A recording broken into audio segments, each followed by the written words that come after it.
Bom, então, professor, a gente é o grupo... Acho que não tem número. Tem número? A gente é o grupo 9, eu e o Elias, e a gente vai fazer a apresentação do nosso trabalho. A gente queria começar falando um pouco sobre o que a gente fez de código. O Elias vai começar a falar um pouco sobre os hardwares e como a gente fez o fluxo deles. Pode começar aí, Elias. Beleza, peraí, deixa eu só compartilhar minha tela aqui. Só um momento. Perfeito.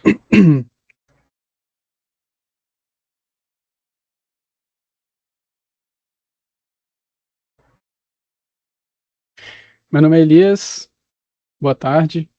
E desculpa, não é grupo 9. Eu confundi com outro trabalho de outro grupo, de outra disciplina, mas enfim. Somos o grupo Elias e Bertolazzi e Gabriel. Tá vendo a minha tela? Sim. Tá, vamos lá. Então, falando um pouco sobre o nosso trabalho, né, que seria de gerenciamento aí do estacionamento. Como é que funciona a arquitetura do nosso projeto? Basicamente, do que a gente conseguiu implementar, ele é um sistema distribuído e o fluxo de execução é mais ou menos o seguinte: a gente tem um estacionamento, chega um carro, ele é detectado por um sensor. Daí, o servidor do térreo, que ele está separado por ele vai detectar esse evento e vai mandar esse evento para o servidor central. O servidor central ele vai verificar se tem vagas ou não.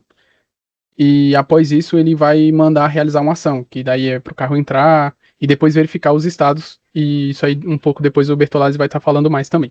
Então, falando um pouco mais baixo nível aqui, o que a gente tem é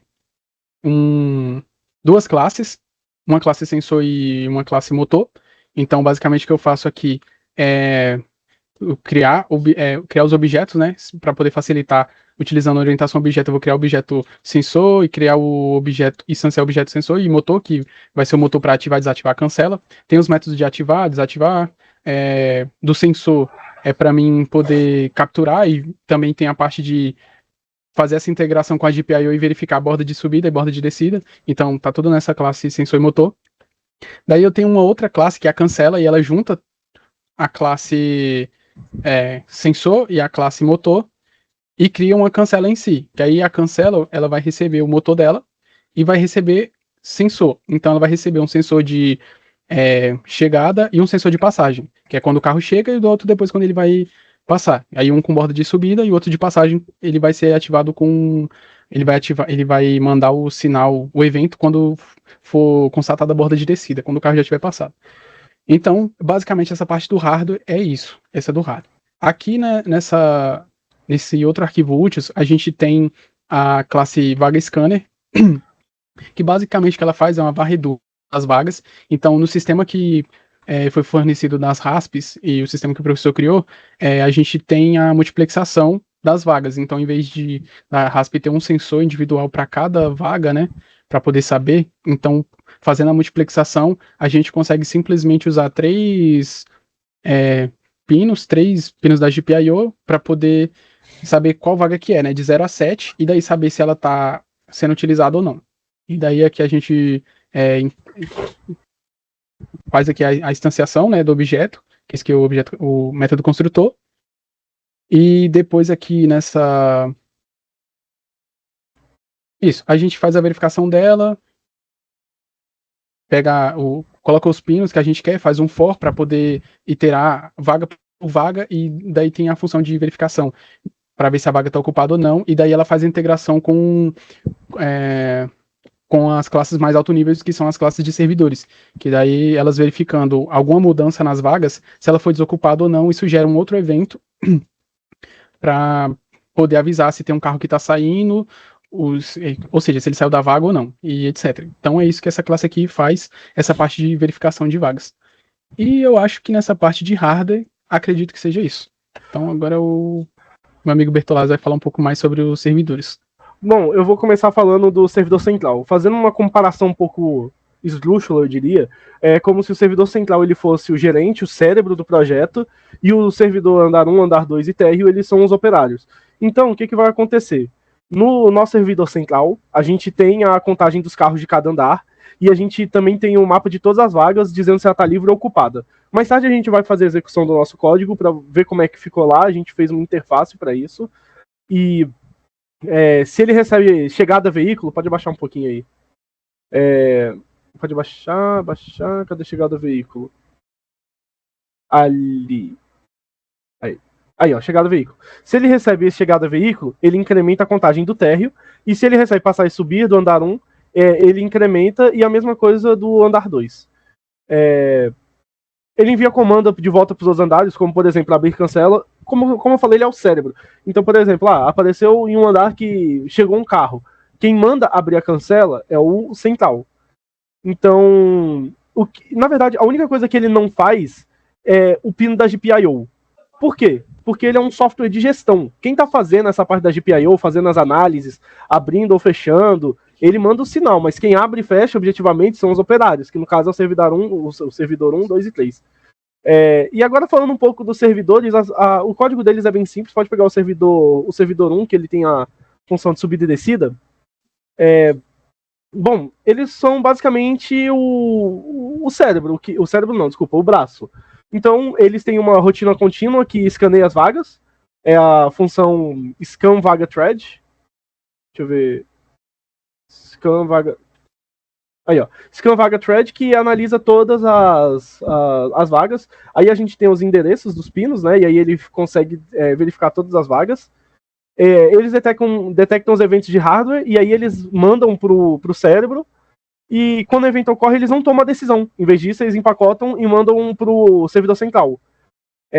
Isso é uma coisa interessante do código que a gente projetou, da nossa arquitetura, que a decisão não ia ser focada em outro lugar, ia ser só no servidor central, para a gente ter um exemplo bem bobo, seria como se ele fosse a nossa main de um código em C, e os outros fossem procedimentos ou funções as quais estivessem mandando coisas para ele. E aí as funções, se não for passada por parâmetro, elas não tomam decisão no código final. Você tem que enviar para a main, e a main ela decide o que fazer. Agora, vai ali na pasta commons e no cliente.central, a gente tem a ferramenta de comunicação, que é o padrão de todos os operários, como a gente está brincando aqui, né, falando, que cada andar usa. Bom, como é que ele faz isso?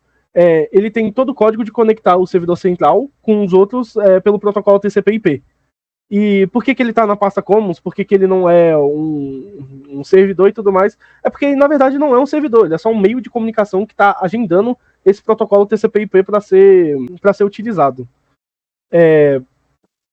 De qualquer forma, essa é a parte principal dos servidores. É assim que o nosso código está funcionando. E agora o Elias ele vai executar aí para a gente dar uma olhada e ver como é que ficou. A gente não conseguiu implementar o Modbus, como deu para ver aí. E o custo ele está acontecendo. Como o Bertolazzi tinha falado, a gente não conseguiu implementar o Modbus. Até tentamos fazer a comunicação, mas na hora de tá enviando trigger e recebendo lá verificação com pooling, a câmera não respondia alguma parte errada ali naquela comunicação com ela.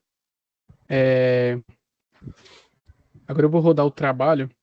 Então, vou seguir o passo a passo que está no próprio README do projeto. Então, abre a pasta padrão do repositório, cria um ambiente virtual. Então, deixa eu criar um aqui rapidão. Tá me ouvindo aí de boa, Sim, Gabriel? sim, perfeito. Beleza.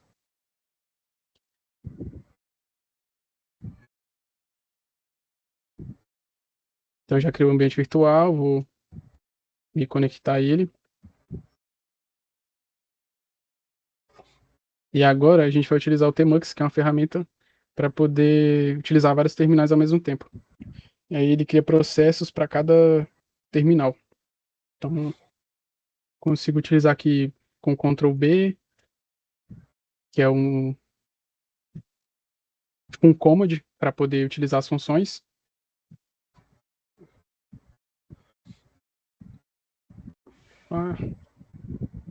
Pronto.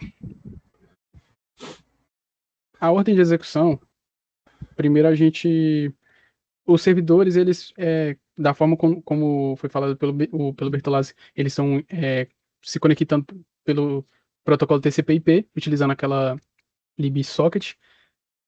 Então, quando você cai algum servidor, os outros 3 servidores, eles tentam se conectar ao servidor central. Então, mesmo que ele caia e depois entre de novo, ele se conecta automaticamente. Então, mas a ordem preferencialmente seria se conectar primeiro ao servidor central. Peraí, não é módulo do Não Python, é né? menos M, isso é. Source. Isso. Source de Servidores. servidores e Central. central. Então, primeiro central, aí aqui o térreo, então Python 3 e servidor térreo. Ó, aí ele já se conecta lá. Se conecta automaticamente. Reseta lá o O negócio central. depois que. Não, porque tá dizendo que a T4 tá ocupada aí. A Tá gente... voltando agora, problemas técnicos Agora a da gente tá gravação. voltando, professor. Foi mal. Agora Desculpa. sim. Agora é de vez. Vamos lá. Entra no trabalho. Por isso que eu estranhei que não tinha pasta Venv. Pois é. Por isso que estava errado. Ó, Python 3. Não, pera. Source. Venv. Bin. Activate. Pip install. Menos R, requirement. Agora sim, mano. Agora vai, não é possível. A gente tava com o processo aberto em outro computador, professor. Por isso que a gente falou É. que voltamos de novo. A gente demorou um pouco pra descobrir qual que era o problema. Pronto.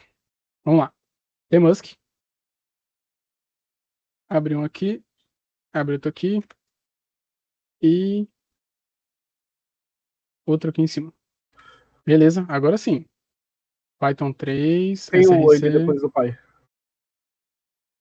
Opa.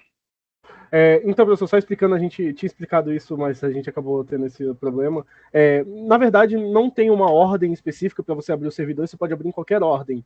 A gente fez um esquema de, se o servidor central cair, ele vai esperar 5 segundos e tentar reconectar. Então, se você subir primeiro o servidor térreo, aí ele já detectou, como estava aberto em outro computador, esse T4, a gente não resetou, a gente vai resetar ele já já e encerrar o central para o senhor ver que eles vão tentar se reconectar. Pode ir abrir nos outros ainda, Elias. Não tem problema, não.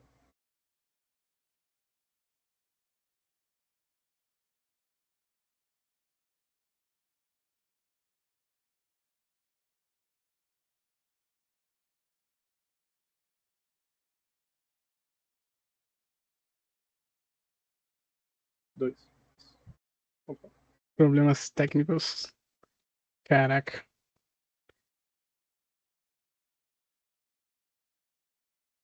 Servidor, andar 1. Aí. Bom, Beleza. reseta lá o simulador, por favor. Pera aí. Deixa eu deletar aqui do meu PC.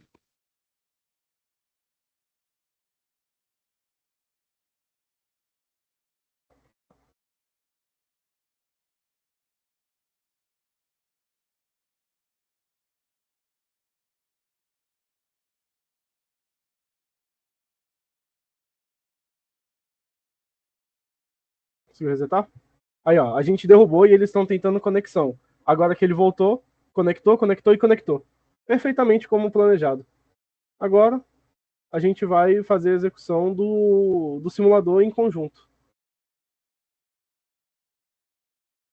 SA 31. 31. Vamos lá. Consegue dividir meia tela com o simulador? Com Deixa o eu ver. terminal? Eu acho que não, porque fica muito. Ele não carrega. Ah, entendi. Não, Mas tá eu de boa. mostro um e depois Perfeito. mostro outro. Porque senão vai ficar muito bugado. Dá um reset.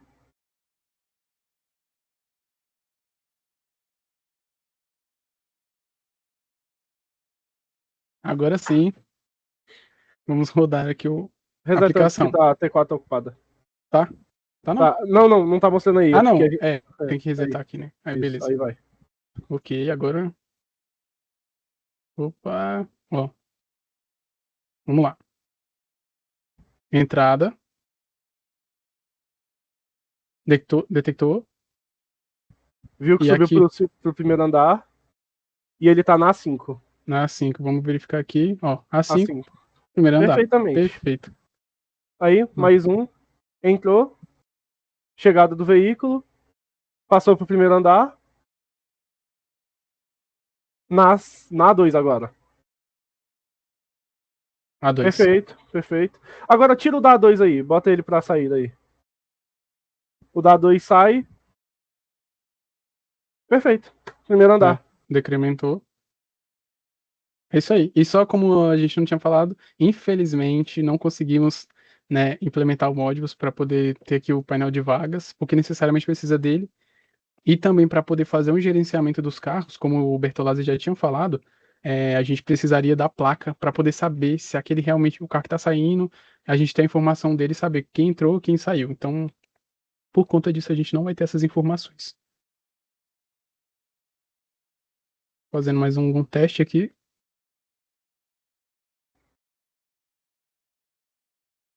Foi para B6. B6, No marcado aí. segundo andar. Oh, é isso mesmo. Segundo andar B6. E segundo andar, uma vaga de 8. É isso aí. E foi isso que a gente conseguiu fazer, professor. Aí a gente foi pro segundo andar e agora tá em B3. Reforçando algo que o professor tinha falado, a lógica aqui para poder. A nossa lógica é dessa contagem de vagas, a gente meio que vai cascateando, então vai incrementando e decrementando de um estacionamento para o outro, e verifica que nos sensores, quando tem a ativação e desativação deles, verifica o tempo para saber se foi a passagem de um carro ou não, e porque poderia vir um carro e depois ele fazer a leitura de outro e falar que é a passagem de um carro. Então ele verifica isso em questão de alguns milissegundos. Se for mais do que isso, ele não conta como passagem. E também ele faz a gente tem aquela condição lá, lógica lá, para poder distinguir, né? Se for na ordem 1, 2, ele está subindo, se for na ordem 2, 1, ele está descendo e daí ele estaria indo embora, saindo do estacionamento. Perfeito, professor. O nosso vídeo vai ter alguns cortes, mas foi porque a gente teve alguns problemas técnicos. A gente tá com familiares, inclusive os dois em casa, então a gente teve esses probleminhas, vai ter esses cortes só por conta disso, tá bom? Muito obrigado, essa foi a nossa apresentação. Isso aí, obrigado.